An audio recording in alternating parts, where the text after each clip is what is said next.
noches con todos y todas.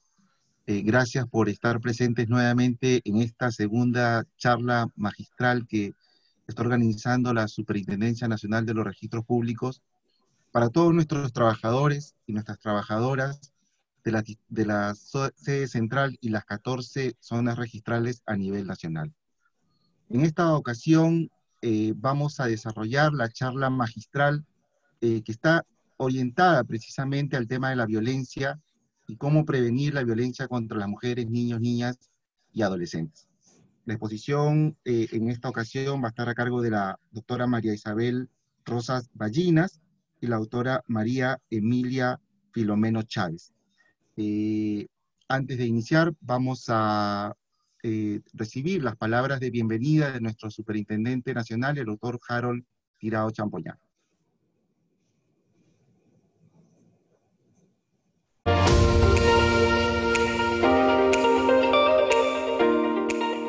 Buenas noches con todos y todas. Para mí es un gusto nuevamente estar frente a ustedes y a través de ustedes con sus familias. Esta noche continuamos con nuestras charlas magistrales y se ha establecido el tema a tratar, como es cómo prevenir la violencia contra las mujeres, niños, niñas y adolescentes. Y para ello hemos identificado a dos especialistas, como son la doctora María Isabel Rosas y María Emilia Filomeno. Ellas tratarán estos temas con mucho cuidado y que a su vez quisiera que ustedes también estén atentos a esta explicación y recomendaciones. Nuestro interés como institución es que estas charlas pues contribuyan al bienestar de nuestras familias y para lo cual dejo a continuación a ellas para que puedan iniciar su charla y nuevamente agradecerles a todos ustedes por su tiempo y por estar atenta y atentos a este ciclo de conferencias magistrales. Buenas noches.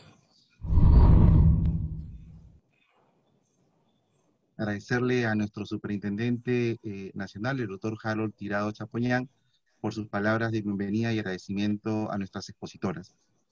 Como primer tema de exposición en esta ocasión tenemos a la doctora María Isabel Rosas Ballinas.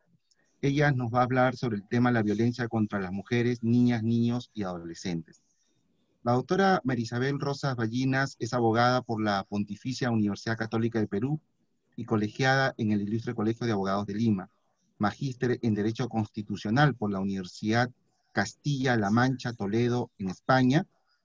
Obtuvo el título de especialista en Justicia Constitucional, Interpretación y Aplicación de la Constitución por la Universidad Castilla-La Mancha, Toledo, en España. Ha sido viceministra de la Mujer en el Ministerio de la Mujer y Poblaciones Vulnerables. Es directora general del estudio Rosas Ballinas Abogados. Profesional con experiencia en investigación y litigio en Derecho Internacional y Derechos Humanos y los derechos de la mujer en instancias internacionales de protección de derechos humanos. Ha integrado el grupo de trabajo encargado de revisar y proponer mejoras respecto del Código Civil en el proceso de elaboración del anteproyecto de reforma del Código Civil en el año 2019 en la Comisión de Familia. Yo creo que la doctora María Isabel Rosas tiene por demás los pergaminos suficientes para poder ilustrarnos en este tema. Le pido a todos los participantes que vayan haciendo sus preguntas, que una vez que terminen las exposiciones, les vamos a correr traslado a las doctoras, a las expositoras, sobre las inquietudes que ustedes puedan tener, para que ellas muy gentilmente nos puedan absolver esas inquietudes. Doctora María Isabel, la invitamos a que inicie su participación.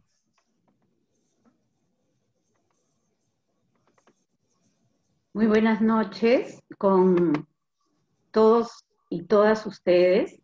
Yo quiero comenzar esta breve reflexión con ustedes agradeciendo al intendente Harold Tirado y al gerente general Carlos Castillo y a todas las personas que han hecho posible que nos podamos reunir en este momento para reflexionar sobre un problema que es sumamente grave y de urgente atención.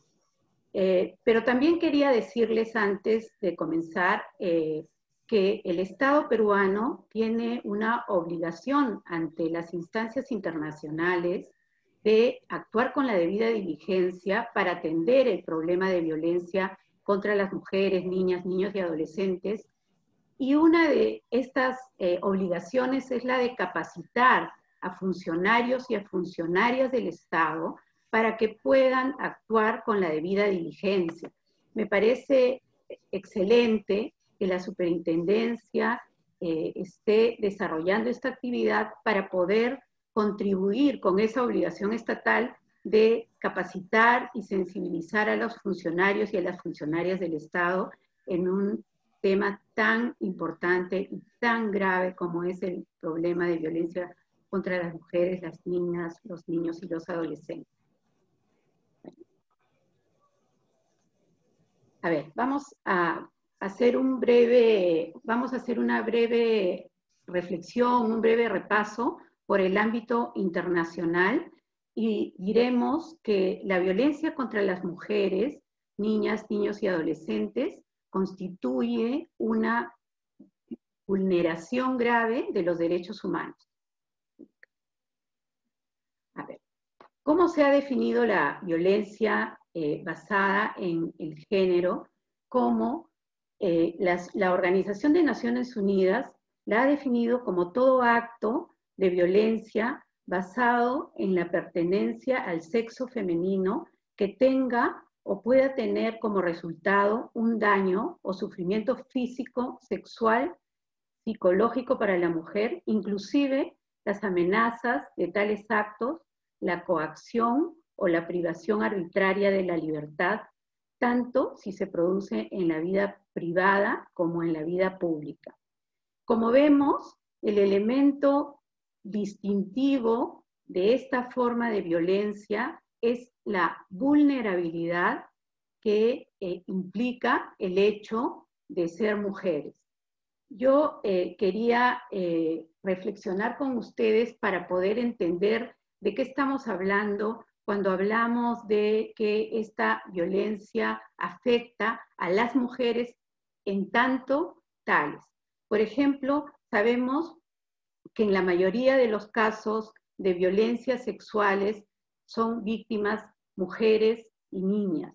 El acoso sexual en el trabajo, la esclavitud sexual, la trata de personas, bueno, el aborto forzado es de hecho un problema que afecta exclusivamente a las mujeres.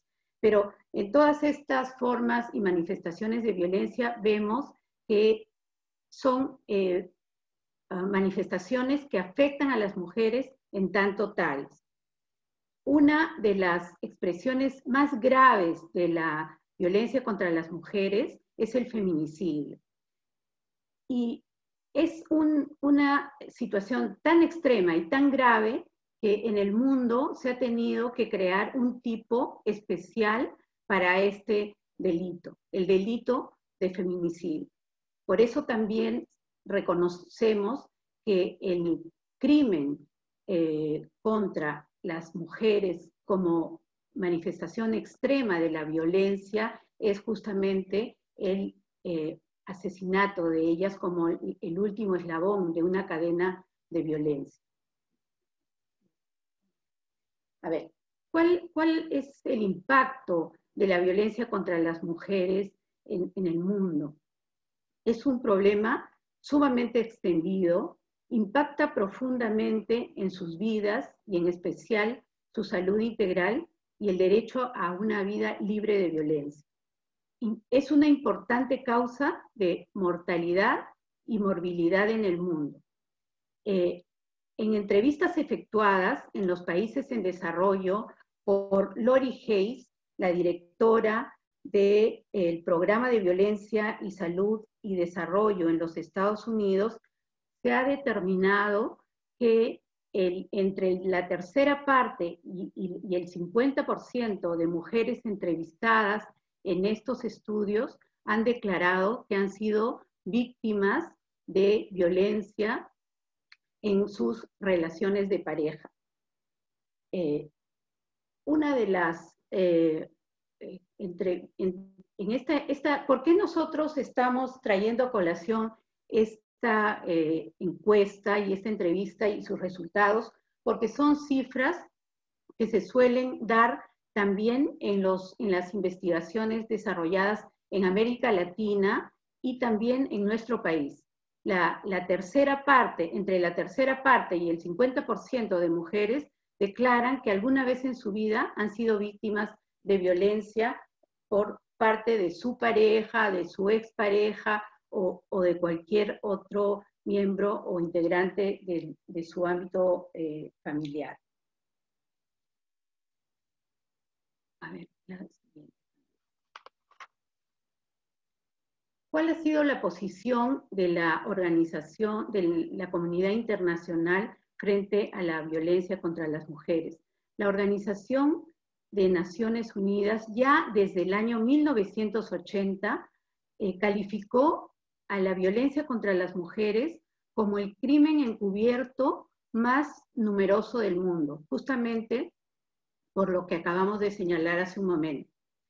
En la Conferencia Mundial de Derechos Humanos de Viena, en 1993, se concluyó que las diferentes manifestaciones de violencia ejercida contra las mujeres vulneraba sus derechos y libertades fundamentales y representa un obstáculo para el desarrollo, la igualdad y la paz en el mundo.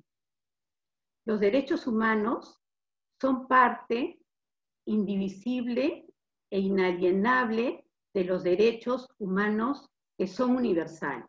Este reconocimiento y esta relación de los derechos de las mujeres como parte de los derechos humanos universales también ha sido una determinación de la Conferencia de Viena desde 1993.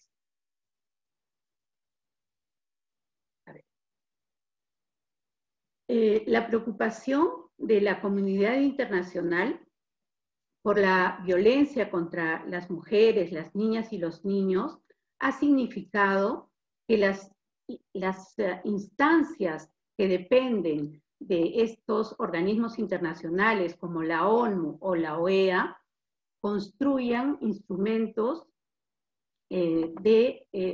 instrumentos jurídicos para la defensa de los derechos humanos de las mujeres. Uno de estos instrumentos de aplicación obligatoria en el Perú es la Convención para toda forma de eliminación contra la discriminación de las mujeres.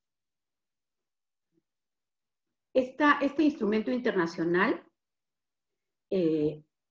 obliga a los estados a eliminar toda forma de discriminación contra las mujeres, los compromete a consagrar la igualdad en todas las esferas y especialmente en la esfera política, en la esfera social, en la esfera económica y en la cultural. Obliga también a los estados a eliminar la discriminación contra las mujeres en asuntos como la participación y la formulación y ejecución de políticas gubernamentales. Asimismo, las mujeres pueden representar al gobierno en el plano internacional y nacional, y esa discriminación también ha sido prohibida por este instrumento internacional, que como digo, es un instrumento internacional ratificado por el Estado peruano, es un instrumento internacional de aplicación obligatoria, es un instrumento internacional que tiene en nuestro país el rango de una norma constitucional por tratarse de un convenio internacional y conjuntamente con el siguiente instrumento, el siguiente instrumento que ha sido elaborado ya no por una instancia internacional, sino por una instancia regional, la OEA, es la Convención Belén do Pará. Esta convención reconoce que la violencia de género constituye una violación de los derechos humanos y libertades fundamentales, limitando total o parcialmente el reconocimiento, goce y ejercicio de tales derechos y libertades.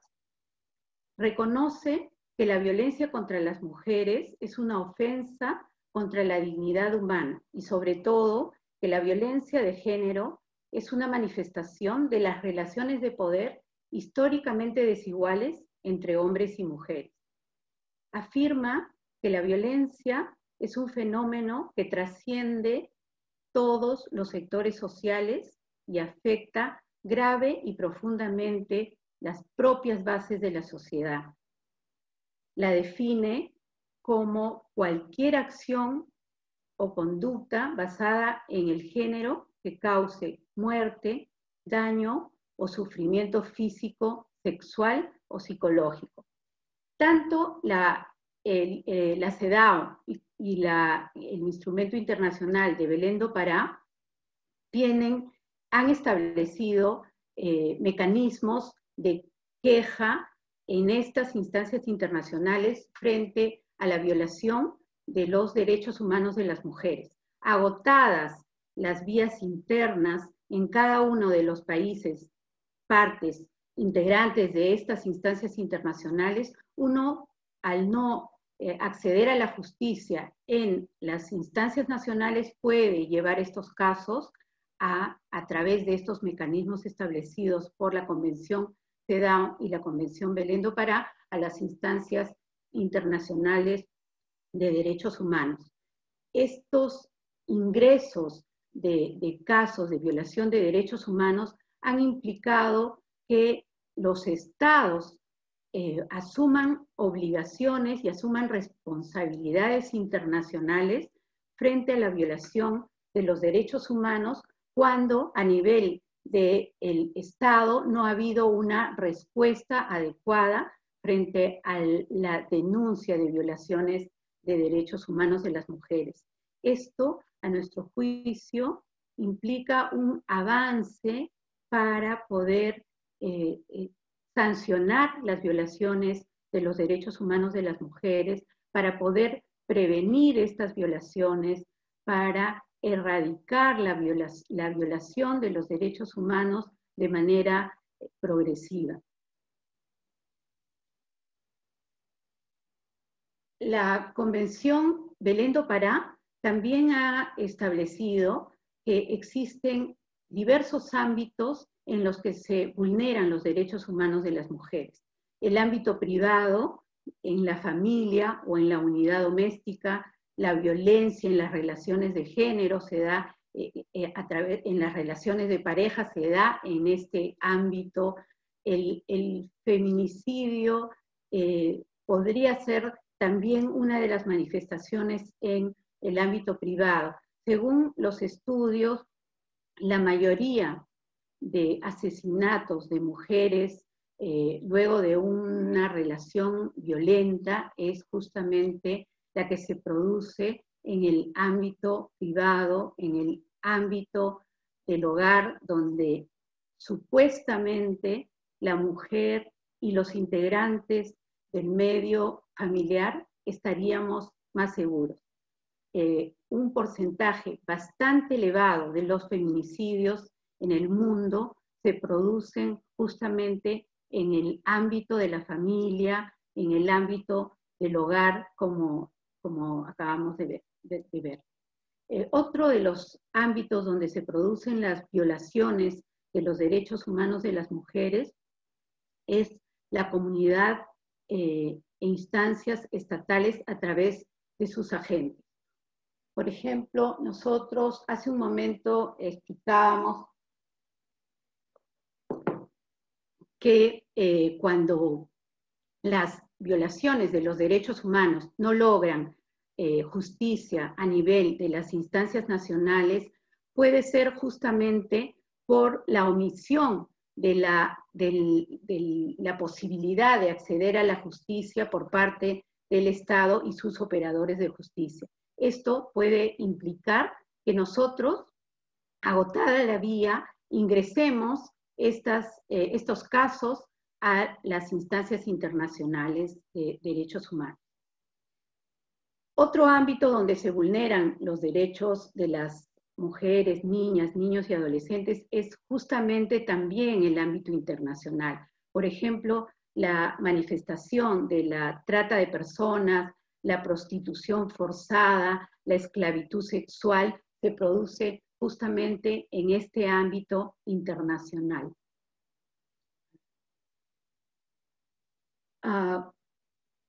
¿Qué pasa en nuestro país? Nosotros hemos querido, en el contexto peruano, centrar el asunto en la actual crisis nacional y sanitaria.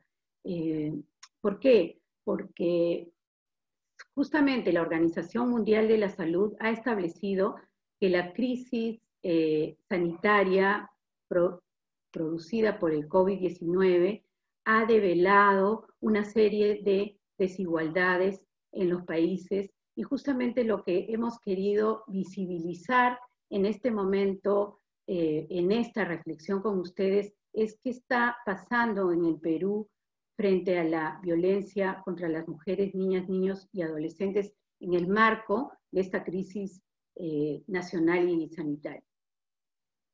A ver, respecto a la dimensión contra la violencia en este contexto, según el Ministerio de la Mujer y Poblaciones Vulnerables, se registraron 67.000 llamadas por casos de este tipo de violencia, lo que supuso un incremento del 52% respecto de las llamadas en este mismo periodo en el año 2019. De estas 67.000 llamadas producidas o realizadas al Ministerio de la Mujer y Poblaciones Vulnerables, el 70% han sido realizadas por mujeres adultas y el 30% realizadas por niños, niñas y adolescentes. Respecto de las violaciones sexuales, se han reportado 585 violaciones sexuales en este periodo. 28% de estas víctimas son mujeres adultas y el 72% de las víctimas son niñas y niños. Esto también evidencia que frente a estos crímenes sexuales, la mayoría de las víctimas son niñas. También en función de esta constatación de la violencia de género en el país, ¿no? La Defensoría del Pueblo ha alertado un incremento en las desapariciones de mujeres, y la mayoría de estas desapariciones son referidas a niñas y adolescentes. En este periodo se han reportado 1.100 desapariciones de mujeres, niñas y adolescentes. Y respecto del feminicidio, según el Ministerio de la Mujer y Poblaciones Vulnerables, en este periodo se han registrado 46 asesinatos de mujeres. Corroborando lo que dijimos hace un momento, el 60% de estos asesinatos ocurrieron al interior de los hogares. Como decíamos, justamente el lugar donde las personas deberíamos estar más seguras es el lugar donde se producen la mayor cantidad de asesinatos de mujeres en el mundo, y en el Perú, que ocupa uno de los primeros lugares en América Latina. También la mayoría de feminicidios se realizan al interior de sus hogares, y los agresores en general son parejas o exparejas de estas mujeres.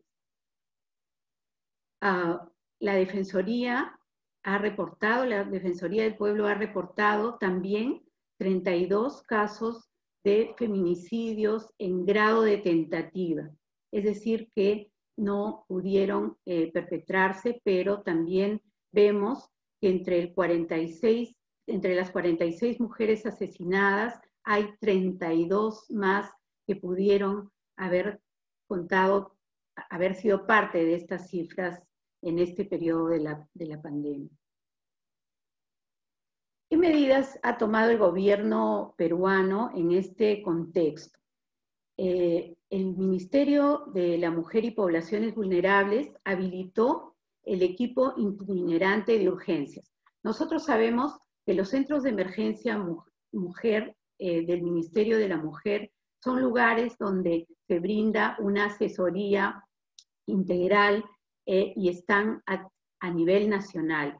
Pero respecto de la situación de la pandemia, lo que decidió el Ministerio de la Mujer como una política de gobierno es que más bien los profesionales de los centros de emergencia mujer se trasladen al lugar donde se está produciendo un hecho de violencia contra la mujer, niñas, niños, adolescentes, adultas mayores.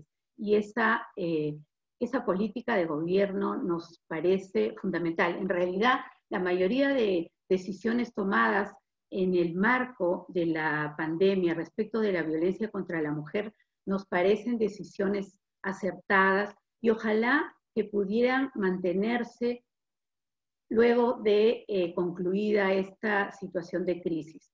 Otra de las decisiones que se han tomado en este marco es que se ha determinado la continuidad de la atención en la línea 100. Este es un servicio que brinda el Estado peruano a través del Ministerio de la Mujer y Poblaciones Vulnerables y, si no me equivoco, en este marco de la emergencia sanitaria se ha dispuesto que la atención sea durante las 24 horas del día. Se permitió asistir a las comisarías a interponer denuncias, inclusive durante el toque de queda.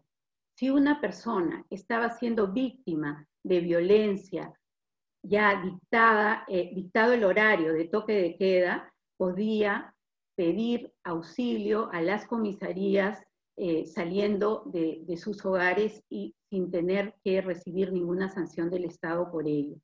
Al contrario, recibir la ayuda de la policía que se trasladaría justamente, como vamos a ver después, a su domicilio.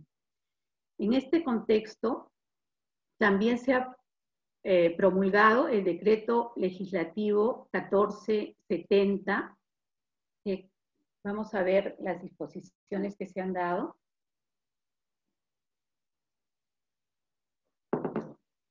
A ver, el decreto legislativo 1470 ha establecido algo que a mi juicio también ha sido muy acertado y hemos podido ver los beneficios de esta decisión estatal. Se determinó juzgados de emergencia para que las víctimas pudieran presentar sus denuncias a través de cualquier mecanismo electrónico. Desde el estudio, lo que solíamos hacer y solemos hacer es presentar a través de correos electrónicos las denuncias y solicitar medidas de protección y medidas cautelares. Esta experiencia ha sido bastante positiva porque inclusive respecto de la ley de violencia contra la mujer y contra los integrantes del grupo familiar, establece como un mínimo de 72 horas, perdón, como un máximo de 72 horas para los jueces el dictar medidas de protección inmediatas y medidas cautelares.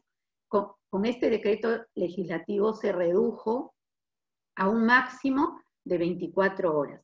Recibida la denuncia, inmediatamente el juez tenía que dictar las medidas de protección inmediatas y las medidas cautelares que fueran más adecuadas a la situación que estuviera viviendo la víctima que interponía la denuncia. Otra de las disposiciones de este decreto legislativo ha sido la ubicación geográfica del domicilio de las víctimas a través de los instrumentos electrónicos de la policía. Otra de las disposiciones, la atención de la salud de las víctimas a través del Ministerio de la Salud y a través de las distintas instancias de salud, se dispuso la atención integral de las víctimas de violencia en este contexto de la emergencia nacional y sanitaria.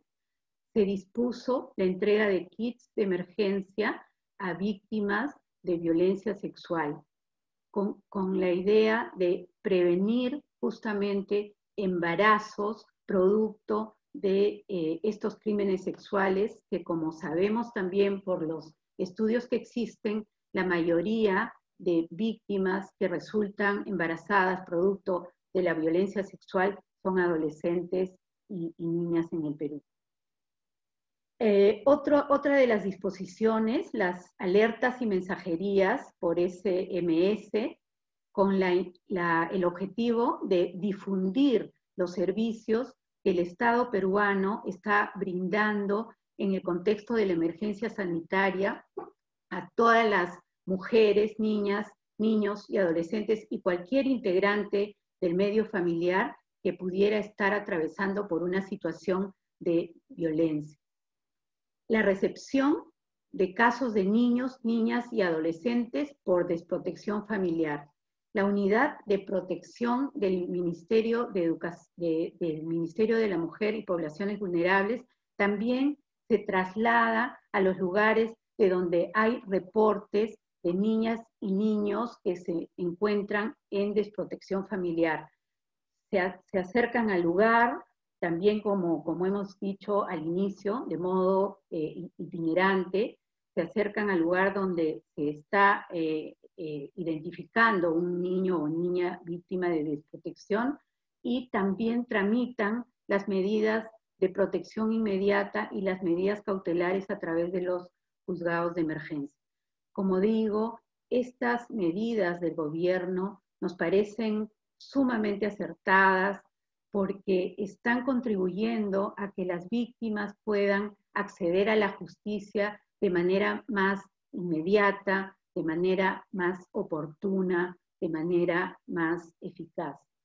El siguiente decreto supremo es el 004-2020, que se acaba de dar justamente en este mes de septiembre, y lo que implica este decreto es el desarrollo del texto único ordenado de la ley 30364, que es la ley para prevenir, sancionar y erradicar la violencia contra las mujeres y los integrantes del grupo familiar.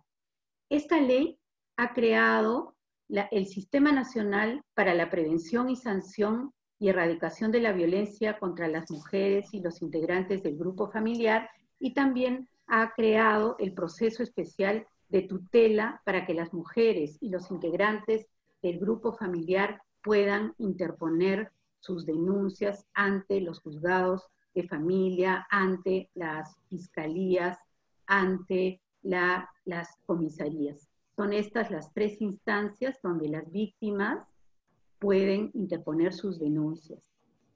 Otra particularidad de esta norma 30364 es que cualquiera puede interponer denuncias frente a situaciones de violencia contra la mujer, niñas, niños y adolescentes.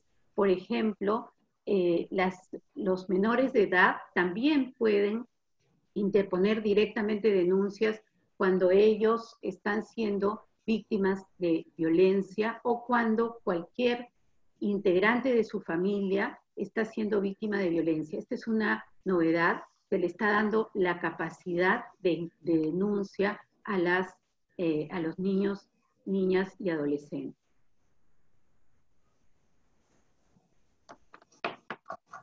Bueno, creo que me he quedado ya sin tiempo.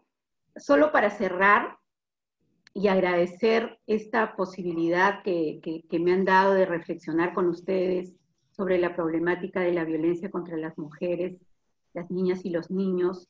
Es fundamental conocer nuestros derechos, conocer la existencia de mecanismos para protegerlos, para trabajar en función de la prevención. Cuando nos acercamos y denunciamos el hecho de violencia, que nosotros siempre recomendamos se debe hacer, también se puede estar previniendo nuevos hechos de violencia y también se puede estar previniendo hechos de feminicidio en el país. Muchas gracias. Muchas gracias a usted, doctora María Isabel Rosas Ballinas. De verdad, su participación ha sido definitivamente algo muy importante para este tema tan importante que aqueja a nuestra sociedad. Eh, Como segunda conferencia, charla magistral en esta ocasión, vamos a invitar a la doctora María Emilia Filomeno Chávez, quien nos va a exponer el tema cómo prevenir la violencia contra los niños, niñas y adolescentes. La doctora María Emilia Filomeno Chávez es responsable del servicio trabajadora social de la Pontificia Universidad Católica del Perú.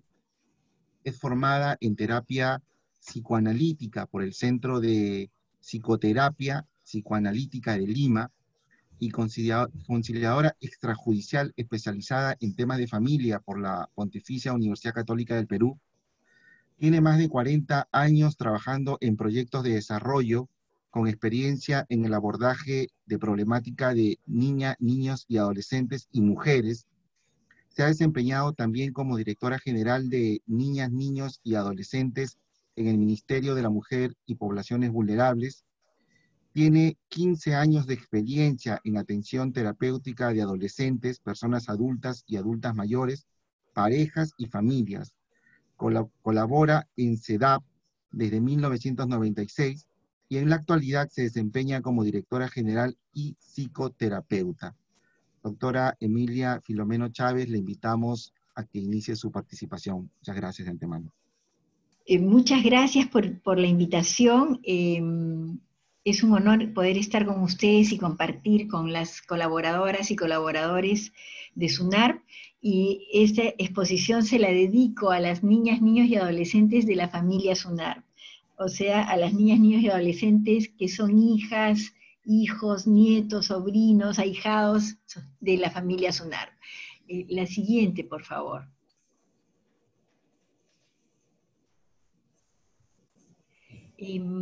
Vamos a comenzar por dar una definición de violencia que tenía el Ministerio de la Mujer y Poblaciones Vulnerables de Violencia hacia Niñas, Niños y Adolescentes hace algunos años atrás, y que es bastante buena y completa. Nos dice que es toda acción u omisión, intencional o no, ¿no?, que ocasiona daño en el desarrollo físico, psicológico y social del niño, niña o adolescente. Esta acción u omisión puede ser producida por individuos, por instituciones o por la sociedad en su conjunto y supone la vulneración de sus derechos, ¿no? Es bien importante porque muchas veces se piensa que solo hay maltrato, solo hay violencia cuando hay intención, y en realidad cuando un niño o niña, adolescente es maltratado, no importa si haya habido o no intención, va a sufrir esa violencia tanto en su cuerpo si es maltrato físico, y de todas maneras en cualquier tipo de violencia también va a quedar impactado su psiquismo, ¿no? Entonces es bien importante esto. La siguiente, por favor. Bueno, y traigo otra definición de violencia porque creo que también nos va a ser de mucha utilidad, y dice: uno siente violencia cuando es negado como sujeto deseante o como sujeto existente. Lo que provoca violencia es el sentimiento de no existir, de no ser tenido en cuenta como sujeto y ser tratado como un objeto en el sentido material del término. Esta definición es especialmente útil cuando hablamos de mujeres, niñas, niños, adolescentes, adultos mayores, es decir, grupos en situación de vulnerabilidad. Porque muchas veces, por ejemplo, en el caso de niñas, niños y adolescentes, tendemos a pensar que son de nuestra propiedad, que podemos decidir por ellos, ¿no? Probablemente porque a nosotros también nos trataron un poco así nuestros padres, ¿no? Entonces es bien importante tomar como conciencia de que eso genera un sentimiento de impotencia, de sentirse violentado.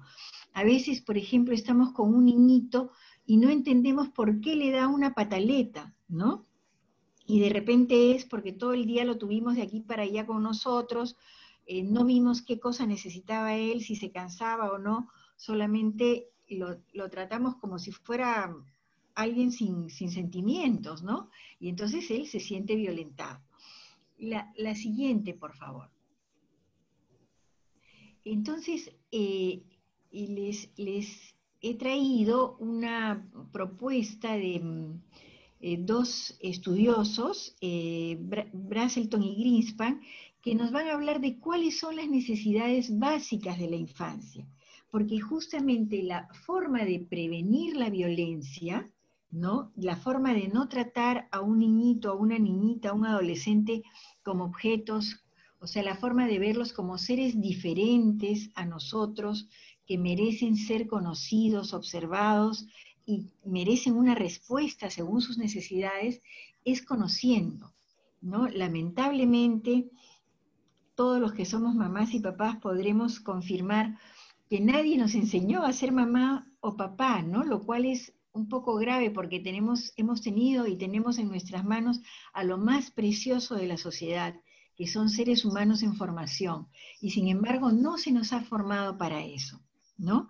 Entonces, una forma de prevenir la violencia, de hacer que niñas, niños y adolescentes no se sientan objetos, no se sientan impotentes, porque a veces no les pegamos, no los insultamos, pero los tratamos como cosas, ¿no? Haces esto porque lo digo, ¿no? O cosas de ese tipo. Entonces es conocer cuáles son sus necesidades básicas, ¿no? La primera, fíjense qué importante, es la de tener relaciones afectivas estables.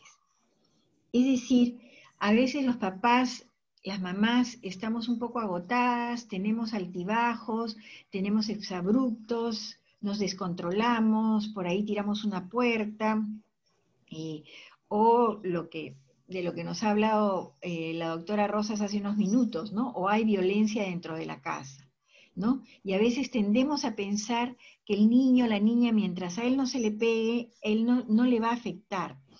Y eso no es así, ¿no es cierto? Los niños, para crecer seguros, para luego poderse estimar a sí mismos, necesitan relaciones afectivas, pero que sean estables, que sean respetuosas, ¿no? Entonces, y necesitan sentirse queridos de manera incondicional. Es decir, que así hayan nacido con alguna dificultad física o psicológica, con alguna discapacidad, o no tengan los logros que esperamos, igual sean merecedores de nuestro amor, ¿no? Eso es lo que va a ir construyendo en ellos una autoestima sólida, que es lo que más adelante va a hacer que no se presten a situaciones de maltrato, pero que tampoco maltraten, ¿no? Entonces, si eso pasa, ¿no? Van a desarrollar su propia capacidad de autocuidado. Porque imagínense ustedes, ¿no? Si tratemos de hacer un poco de memoria cuando éramos niños, si uno recibía que la mamá estaba atenta, el papá estaba atento, si nos caíamos se preocupaba por qué nos había pasado, si olvidábamos un juguete se preocupaba de recuperarlo, etc., nos comenzaba a transmitir que nosotros valemos, ¿no? Entonces nosotros comenzamos a darnos cuenta que valemos mucho, y entonces vamos a comenzar a funcionar en relación a eso, ¿no? Y eso va a ser nuestra autoestima, que va a derivar en nuestro autocuidado. Pero también va a pasar una cosa que nos dice otro pensador que se llama Winnicott. Él va a decir que cuando nos hemos criado en un ambiente donde han sido respondidas nuestras necesidades con afecto, ¿no? Vamos a desarrollar de manera natural la empatía. Es decir, no es necesario ese discurso de los valores, ay, por favor, sé bueno con tu amiguito, preocúpate. No, Winnicott nos va a decir que si crecemos en ambientes donde nosotros recibimos cuidados, vamos a sufrir de manera natural cuando un compañerito, una compañerita le pasa algo. Entonces, qué importante es que se responda a nuestras necesidades, ¿no es cierto? Entonces, ¿y qué va a pasar? Que eso, con el tiempo, cuando los seres humanos vayan creciendo y nos convertimos en adultos, vamos a tener mayor capacidad de amar, pero de ese amor justamente que no tiene violencia, respetando y comprendiendo a los demás y no involucrándonos en relaciones en las que nos maltraten, ¿no? Se suma otros beneficios, porque a través de las emociones los niños y las niñas llegan a aprender a razonar, a resolver problemas, por lo que sentirse queridos es básico para desarrollarse emocional e intelectualmente, ¿no? La que sigue, por favor. La segunda necesidad básica es la de protección física y seguridad. Entonces acá tenemos otra forma de prevenir la violencia, ¿no es cierto? Que quiere decir que estemos atentos a darle los cuidados a nuestros hijos para que crezcan física y emocionalmente saludables, ¿no? ¿Qué quiere decir eso? Justamente, no les vamos a pegar, no vamos a permitir que otras personas les peguen, no los vamos a poner en riesgo de sufrir abuso sexual, ojo, ¿no? Lamentablemente por la pandemia se ha elevado muchísimo los índices de violencia sexual, ¿no? Y la mayoría de casos se dan al interior de la red familiar, ¿no? Entonces, justamente, una de las necesidades básicas de los niños y niñas es que sean protegidos, pero eso a veces implica que los adultos tengamos que vencer nuestras dificultades, ¿no? Porque a veces no hemos crecido recibiendo todo eso que hubiéramos necesitado y, por ejemplo, vamos a tener algunas inseguridades, o lo que en la jerga en la que yo me desenvuelvo llamaríamos ambivalencia, es decir, vamos a tener sentimientos encontrados, ¿no es cierto? En CEDAP, donde yo trabajo, recibimos lamentablemente muchos casos de violencia sexual y en algunos vemos a la mamá angustiada porque su hijita o su hijito le ha dicho que quien lo está tocando, quien le está haciendo daño, es el papá, o sea, el esposo de la mamá, o es el padrastro. Y la mamá quisiera que eso no sucediera, ¿no? Entonces a veces viene y nos dice, por favor, mire, pero mi hijito dice esto, pero no me parece, pero, ¿no? Entonces, el darles protección física y seguridad significa no solo proveer lo que decimos a veces de manera coloquial, casa, comida y ropa limpia, significa a veces vencer nuestras propias dificultades, inseguridades, ambivalencias, para darles la protección que ellos necesitan, en la que les demos crédito a su palabra. Los estudios dicen que la mayoría de niños dicen la verdad, y no siempre la dicen así, mi papá me abusa, o mi tío me abusa, o mi primo, no, porque no tienen todo el vocabulario para decirlo así.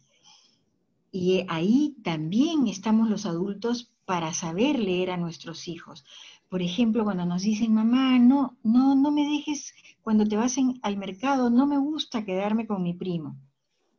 Y a veces nosotros por apurados decimos, no, pero ¿por qué? Cuando voy contigo me demoro más. Y sin embargo no estamos diciendo, pero ¿por qué no te quieres quedar? ¿No?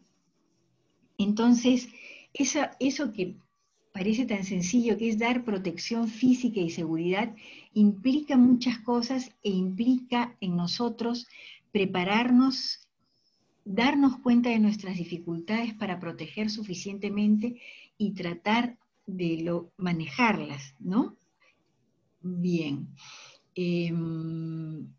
Una cosa importante acá es que justamente por todo lo que estoy diciendo, para lograr esa protección adecuada a niños y niñas, es importante muchas veces proteger a la mamá, ¿no? Que no, si la vemos vulnerable, darle protección a la mamá para que ella pueda, como diríamos, cargar gasolina, recuperar sus fuerzas y proteger a su prole.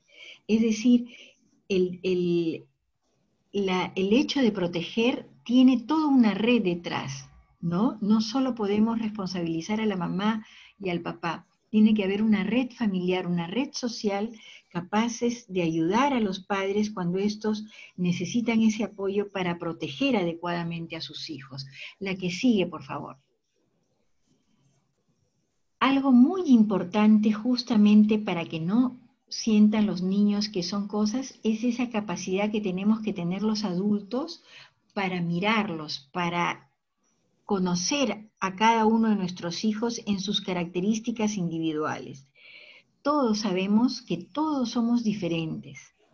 Los que tenemos alguna dificultad, tenemos otras potencialidades, y los que tienen una potencialidad que para nosotros es una dificultad, tienen otras dificultades que para nosotros es una potencialidad. Es decir, todas las personas somos diferentes, ¿no?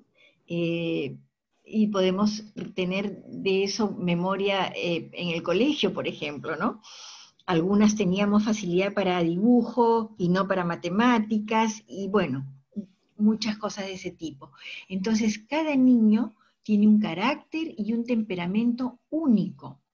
Cada niño y cada niña es un ser individual que debe ser tratado de ese modo. Eso es bien importante, ¿no?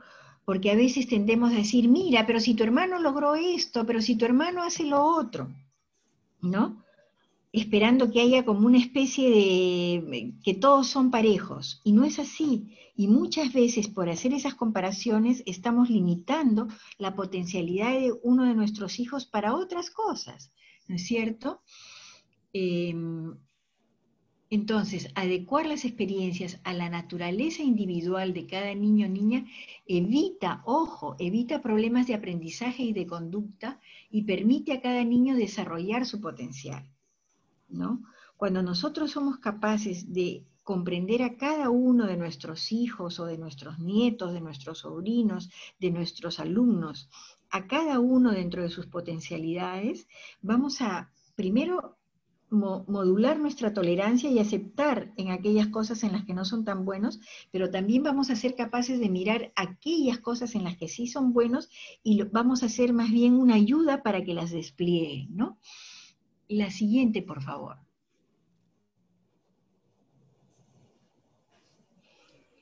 Entonces, acá nos hablan de que las personas, los educadores, tienen que tener la capacidad de flexibilizar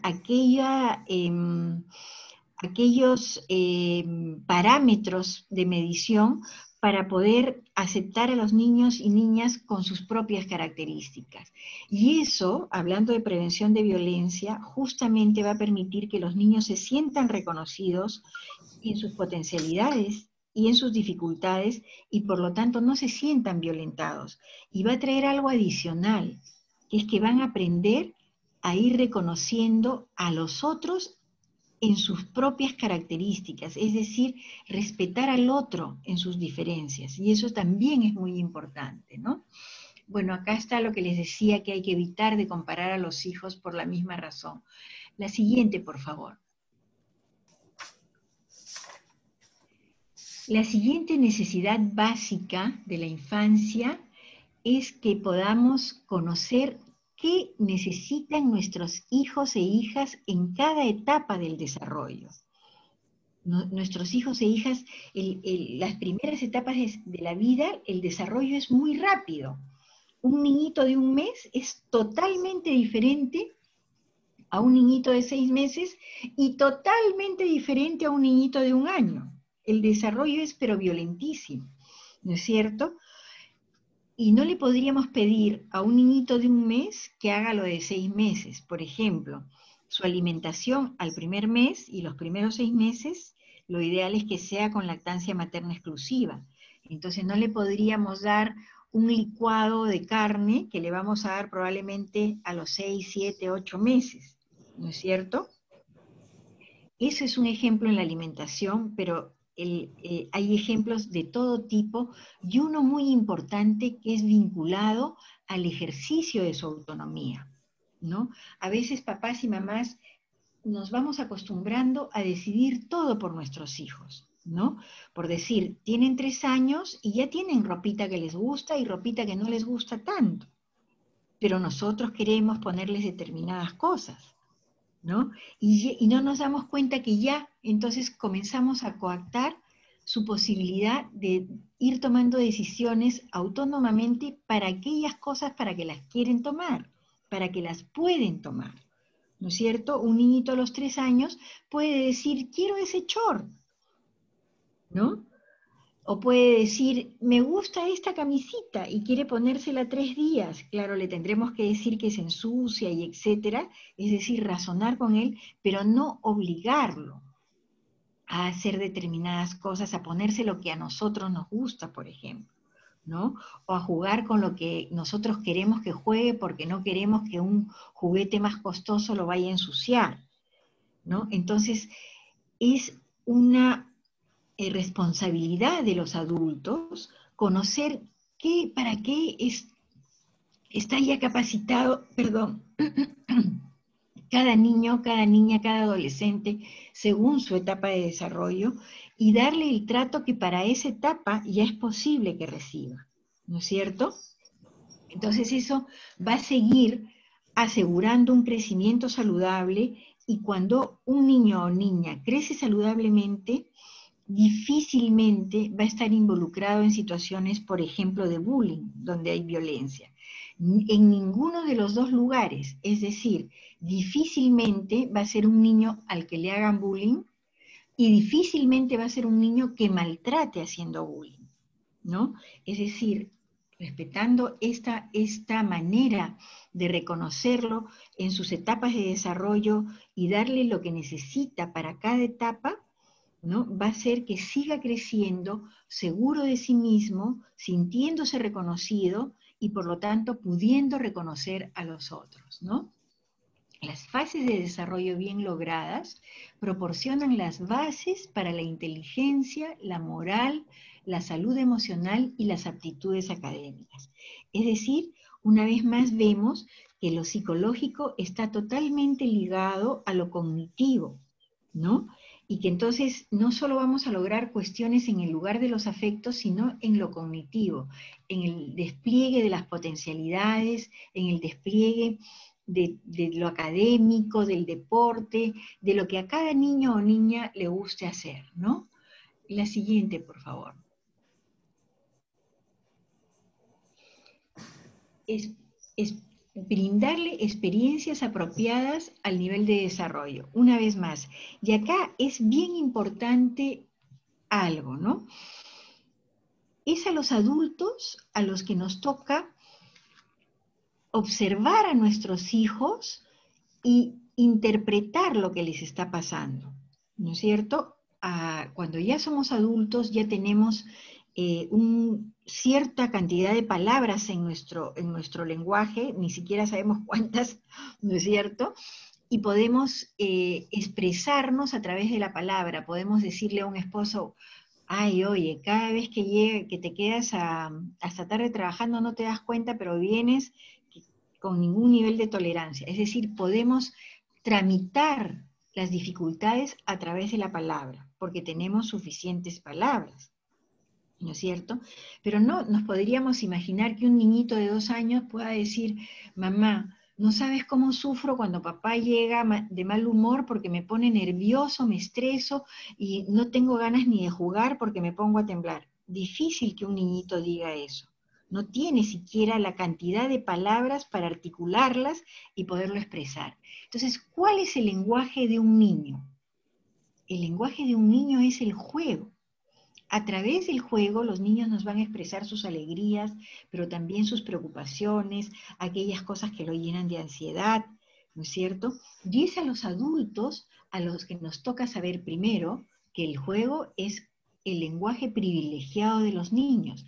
Y segundo, aprender a jugar con ellos y a entender qué nos están transmitiendo con sus juegos. Les doy un ejemplo. En el año 2007, como recordarán, hubo el terremoto que tuvo epicentro en Pisco y SEDAP, por pedido de UNICEF, estuvo en Pisco poniendo 20 ludotecas para niños y niñas. Las pusimos en los albergues donde estaban las familias ubicadas porque se habían, como ustedes recordarán, caído muchas casas, ¿no es cierto? Y ustedes saben a qué jugaban la mayoría de niñitos que iban a la ludoteca, cuál era el juguete que más se rompía. Entraban a la ludoteca y agarraban las casitas y las sacudían y las sacudían. Es como estar tratando de entender lo que había pasado, ¿no? Y mal hubieran hecho nuestros profesionales, nuestros ludotecarios, diciendo, oye, la vas a romper, no la va a poder usar otro niño. Porque nos tocaba entender que ese niñito estaba expresando y procesando una experiencia dolorosa que necesitaba comprender, ¿no? Y lo que le tocaba a nuestros profesionales es conversar con ellos, ¿no? Conversar lo que estaba pasando, cómo la casita se zamaqueaba, cómo se sentía él con eso, y tratar de elaborar, como decimos nosotros, tratar de que el niño con asociaciones y con su juego pudiera ir tramitando todo ese miedo y ese dolor que le había producido el terremoto, ¿no? Entonces, el tener experiencias apropiadas al nivel de desarrollo es fundamental. ¿Cómo se traduce eso? Por ejemplo, poder tramitar los conflictos a través del juego en determinadas etapas de la vida, ¿no es cierto? 3, 4 años nos toca mirar a un niñito jugar, ¿no? Si un niñito viene, por ejemplo, del colegio y comienza con un muñequito a pegarle a otro y sigue y sigue y sigue haciéndolo, y ya vemos que es un juego reiterativo, es decir, que ya no es creativo, ¿no es cierto? Tendríamos que preguntarnos qué le está pasando, tratar de jugar con él y tratar de que nos vaya diciendo qué es lo que está pasando, ¿no es cierto? Bien. Por todo esto, entonces, nos toca decir que no tenemos que imponer nuestros deseos, ¿no? Nuestros deseos, a veces los papás queremos lograrnos a través de nuestros hijos. Todo lo que nosotros no conseguimos, que lo consigan nuestros hijos. Y entramos en unos niveles de competencia y queremos que estudien esto, que aprueben lo otro, que hagan 5 deportes, que hagan 20 actividades. Y no se imaginan ustedes cómo sufren los niños.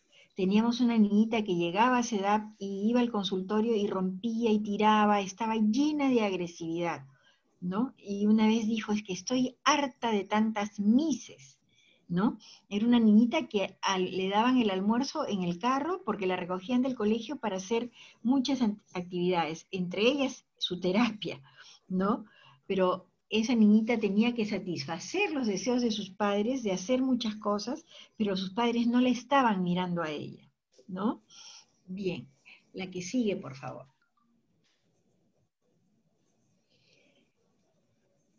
Una necesidad básica de la infancia es que hayan límites, haya estructura y hayan expectativas, ¿no? Es decir, hasta acá algunos de ustedes podrían haber estado pensando, bueno, todo es comprender a los niños. Bueno, sí, todo es comprender a los niños, eso es cierto, pero eso no quiere decir que no hayan límites, ¿no es cierto? Los niños necesitan estructura, necesitan límites. ¿Qué cosa es estructura? Rutinas, la hora del desayuno, la hora de lavarse, la hora de salir al colegio, la hora de almorzar al regreso, la hora de hacer la tarea, la hora de ver el programa que le gusta, ¿no? En la conferencia de la doctora Mari Carmen Calle se veía eso, ¿no? Cómo las rutinas estaban siendo afectadas y eso afectaba a los niños, niñas y adolescentes, ¿no? Entonces es importante darles estructura, ponerles límites, pero eso, ¿qué implica? Implica que nosotros, los adultos, seamos capaces también de respetar esas estructuras, esa disciplina, esos horarios, esas rutinas. Es muy difícil esperar que nuestros hijos tomen el desayuno, ajá, me quedan 5 minutos, ya, voy a apurarme.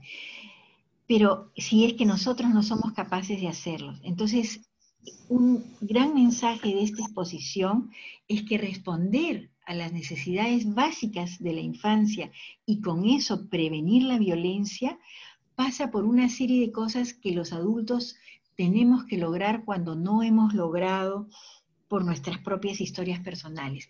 La que sigue, por favor. Creo que ya estamos por terminar porque son solo 7 necesidades. Pasemos la sexta y la séptima, ustedes se van a quedar con el PPT, entonces creo que lo vamos a poder después en algún momento. Quiero trabajar algo que es bien importante y que tiene que ver con todo lo que hemos venido diciendo, que es entender a los hijos según su etapa de desarrollo. Porque tenemos muchas veces una noción de la adolescencia en la que ya sentimos que el adolescente es casi un adulto, le damos responsabilidades, cuida a los chicos, prepara la comida, trabaja con tu papá, etc. Y queremos que se adapte a una serie de normas, cuando la adolescencia es una etapa hermosa, pero es exactamente lo contrario. Y voy a leer acá una cita de Donald Winnicott, que es bien importante que la podamos pensar y repensar, ¿no? Él nos dice: afirmo que el adolescente es inmaduro. Y eso también nos lo dicen las neurociencias, ojo, ¿ah? No se ha terminado, las neurociencias dicen que no se ha terminado, ni siquiera a los 18 años, una cosa que se llama la mielinización, que es la conexión entre las neuronas, ¿ya? Pero miren qué importante es que sea inmaduro y que no queme etapas, ¿no?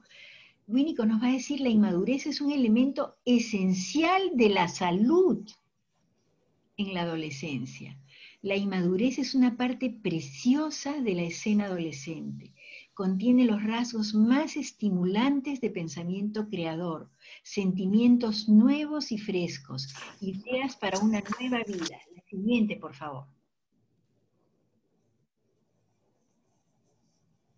La sociedad, nos dice, necesita ser sacudida por las aspiraciones de quienes no son responsables. Si los adultos abdican, el adolescente se convierte en un adulto en forma prematura y por un proceso falso, ojo. Y después eso nos pasa factura. Porque por eso vemos padres que miran y muchas veces no son conscientes, creen que su hijo es el que está mal, y lo que pasa es que ellos no pueden de alguna manera soportar la adolescencia de su hijo, su vitalidad, etcétera, ¿no? Se podría aconsejar a la sociedad, por el bien de los adolescentes y de su inmadurez, no les permitan adelantarse y llegar a una falsa madurez. No les entreguen una responsabilidad que no les corresponde, aunque luchen por ella. Yo creo que hay mucho por conversar y sería lindo alguna vez, en otro rato seguramente, de repente va a haber oportunidad de conversar alrededor de esto, porque se quedan probablemente con algunos cuestionamientos, pero que valdría la pena conversar. La siguiente, por favor, que me parece que ya es la última. Todo lo dicho hasta acá, que son las formas más seguras de prevenir la violencia, ¿no es cierto?, significa de los adultos una escucha atenta y activa, y la escucha a los niños, niñas y adolescentes no solo es con los oídos, es con nuestra capacidad de observación, con nuestra capacidad de jugar con ellos, con nuestra capacidad de conversar con ellos. Creerles siempre, y superar la ambivalencia que eso significa cuando se trata que el dolor lo está produciendo alguien cercano a quien también queremos, ¿no? Significa que desarrollemos nuestra capacidad de introspección para diferenciar nuestras propias dificultades de las de nuestros niños, niñas y adolescentes. Significa también que detectemos y manejemos eso que les decía, nuestra ambivalencia. Nosotros la vemos muchísimo cuando se trata de un ser querido que está dañando a nuestros hijos, ¿no? Se trata de que estemos informados y que pidamos apoyo cuando es necesario.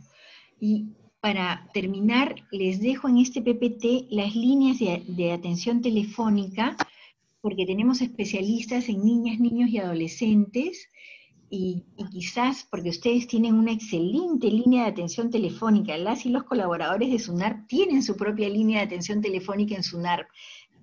Felicito a SUNARP por eso, que creo que no lo tienen todas las instituciones, y esto lo ponemos al servicio de sus familias, de sus niñas, niños y adolescentes, porque SUNARP tiene especialistas que pueden recibir y atender a un niño, a un adolescente de manera gratuita en llamadas, en atenciones de una llamada, de 2 o de 3, ¿no? Y finalmente comentarles, pasen estas dos para llegar a la última. Esa es ahí tenemos un adolescente, ¿no? Y acá están nuestras publicaciones, porque no logré separar este librito rojo que está arriba en la esquina derecha, que es una colección que se llama Tiempo de Crecer, que tiene 5 fascículos, y nos dice cómo son los niños en el primer año de vida, del 1 al 3, del 3 al 5, y así hasta los 11 años. y nos enseña qué debemos esperar de ellos, qué rasgos nos tendrían que preocupar, qué indicadores nos tendrían que preocupar, y estamos en condiciones de regalar por lo menos unos 10 de cada etapa. Entonces, si ustedes se inscriben y nos hacen llegar, bueno, yo tengo un nieto de 1 año, tengo un hijo de 1 año, tengo uno de 3, y nos esperan un poquito a que pase un poco la pandemia y que podamos ir a nuestro depósito, con mucho gusto se los vamos a regalar. Y les agradezco mucho este tiempo, y una vez más gracias a Carlos Castillo y a todo el equipo de SUNAR, que es excelente. Muchas gracias. Muchas gracias a ti, María Emilia Filomeno Chávez, por tu participación, y también agradecerle a su vez a María Isabel Rosas Ballinas por la exposición inicial que dio cuando presentamos la primera conferencia. Vamos a dar en este caso las palabras a nuestro gerente general, el doctor Carlos Castillo, para que dé las palabras de agradecimiento. Buenas noches con todos y con todas. Bueno, solamente les voy a quitar 1 minuto, nada más, con un par de reflexiones. Bien, nosotros como funcionarios públicos tenemos la obligación de tener muy presente cómo es la violencia y cómo se puede ejercer, y todas las caras que tiene la violencia, ¿no? A veces no nos damos cuenta, pero somos violentos también cuando no respondemos el saludo de una persona que trabaja con nosotros, o una persona que presta un servicio de mantenimiento, de limpieza, el señor que cuida la oficina.